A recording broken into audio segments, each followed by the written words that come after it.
ಕರ್ಮ ಅನ್ನೋದು ಈ ಒಂದು ಶಿಕ್ಷೆ ಅನ್ನೋದು ದೇವರಿಗೆ ಕರ್ಮ ಫಲದಾತ ಅಂತ ಹೇಳ್ತಾರೆ. ಕರ್ಮದ ಫಲವನ್ನು ನೀಡೋನು. ಪೀಡಿತನಿಗೆ, ಸಂತ್ರಸ್ತನಿಗೆ ನನಗೆ ನ್ಯಾಯ ಸಿಕ್ಕಿದೆ ಅಂತ ಕಾಣಿಸೋದು ತುಂಬಾ ಅವಶ್ಯಕ. ನಮ್ಮ ಒಂದು ಕೋರ್ಟ್ಗಳಿಂದಾನೇ ನಾವು ಇದನ್ನ ಎಕ್ಸ್ಪೆಕ್ಟ್ ಮಾಡ್ತೀವಿ ಅಂದ್ರೆ ದೇವರಿಂದ ನಾವು ಇದು ಎಕ್ಸ್ಪೆಕ್ಟ್ ಮಾಡ್ಬೇಕೇ ಅಲ್ವಾ? ಶಿಕ್ಷೆಗಳನ್ನ ಯಾಕೆ ಹೇಳಿದ್ದಾರೆ ಅಂದ್ರೆ ಸುಮ್ನೆ ಹೇಳಕ್ಕಂತ ಹೇಳ್ತಾ ಇಲ್ಲ. ಸರ್ ಮತ್ತೆ ಕೇಳ್ತಾ ಇದೀನಿ, ದೇವರಿಗೂ ಆತ್ಮಕ್ಕೂ ಇರೋ ಒಂದು ವ್ಯತ್ಯಾಸ ಏನು? ನಾವು ಆತ್ಮವನ್ನು ನೋಡಿರ್ಬೇಕು, ಅದು ಏನಂತ ನಮ್ಗೆ ಗೊತ್ತಿರ್ಬೇಕು. ಪರಮಾತ್ಮನ ನೋಡಿರ್ಬೇಕು, ಅದೇನಂತ ಗೊತ್ತಿರ್ಬೇಕು. ಅದೇ ಅವಾಗ್ಲೇನೆ ಇದು ಎರಡು ಒಂದೇ ಅಥವಾ ಇದರ ಭಾಗ ಅಂತ ನಾವು ಹೇಳಕ್ಕೆ ಸಾಧ್ಯ. ಅದನ್ನೇ ದೇವ್ರಂತ ಭಾವಿಸ್ತಾರಲ್ಲ ಸರ್ ಕೆಲವೊಬ್ರು. ಇವೆಲ್ಲವೂ ಕೂಡ ಕಟ್ಟುತ್ತೇವೆ. ಇನ್ನು ಡೀಪ್ ಆಗಿ ತಿಳ್ಕೊಂಡಿಲ್ಲ, ಇನ್ನು ಡೀಪ್ ಆಗಿ ಹೋಗ್ಬೇಕು ಸ್ಪಿರಿಚುವಲ್ ಅಲ್ಲಿ. ಈ ಸೃಷ್ಟಿ ಎಷ್ಟು ದೊಡ್ಡದಿದೆ ಅಂತ ಯೋಚಿಸೋ ಕೂಡ ನಮ್ಗೆ ಸಾಧ್ಯ ಇಲ್ಲ.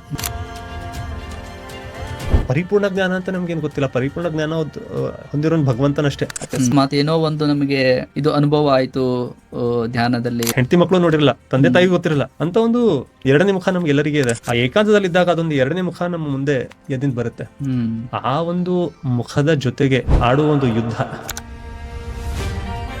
ಕೆಲವೊಬ್ರು ಹೇಳ್ತಾರೆ ಪುಸ್ತಕದ ಅವಶ್ಯಕತೆ ಇಲ್ಲ ನಿಮಗೆ, ನಾನು ಈ ತರ ನಿಮಗೆ ನಿಯಮಗಳನ್ನ ಹೇಳ್ತೀನಿ, ಇವುಗಳನ್ನ ಪಾಲಿಸಿ ನಿಮಗೆ ಜ್ಞಾನೋದಯ ಆಗುತ್ತೆ, ನೀವು ಇದನ್ನ ಉಪಯೋಗಿಸಬೇಡಿ ಅಂತಾರಲ್ವಾ. ಅವ್ರು ಎಲ್ಲರಿಗಿಂತ ಡೇಂಜರಸ್. ಅವರಿಂದ ಒಂದು 10 ಫೀಟ್ ದೂರ ಇರೋದು.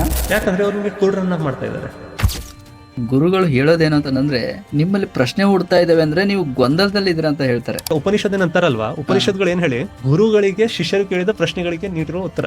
ನೀವು ಎಲ್ಲಾ ಗುರುಗಳನ್ನ ಟೀಕೆ ಮಾಡ್ತಾ ಇದ್ದೀರಾ. ನಮ್ ಧರ್ಮನೇ ಶ್ರೇಷ್ಠ, ಅವರು ಬೇರೆಯವ್ರದನ್ನ ಒಪ್ಪೋದಿಲ್ಲ. ಅವರು ನನ್ನ ಜಾತಿ ಶ್ರೇಷ್ಠ ಯಾಕಂತಾರೆ, ಅದು ಜಾತಿ ನನ್ನದು, ಅದಕ್ಕಾಗಿ ಶ್ರೇಷ್ಠ. ಜಾತಿಗಳು 100 ಇವೆ, ಹೌದಲ್ವಾ?